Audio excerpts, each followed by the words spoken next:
Hello mga ka-FB, mga ka-Reels. Hello, magandang gabi po sa inyong lahat, mga kaibigan ko at mga followers.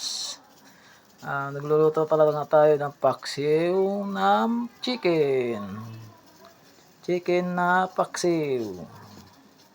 Ayan po, nagkukuluan na. Yan. Paksiw na chicken. Chicken po yan, paksiw. Paksiw na chicken, laurel, paminta, bawang, sibuyas. Yan.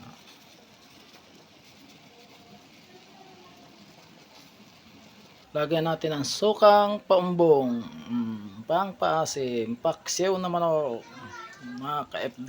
Yan.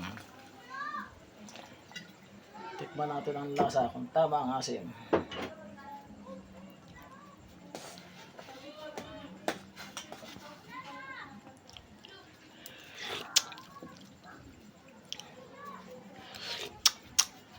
Kulang pa ng konti. Lagyan pa natin sukang paumbong sa paksiw na manok.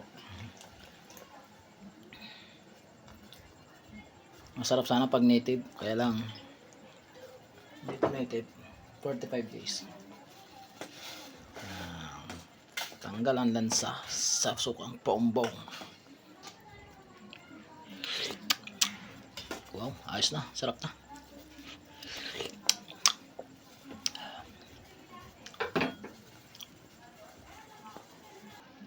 Ito na po, luto ng ating paksiw na chicken. Luto na ang paksiw na chicken. Sarap.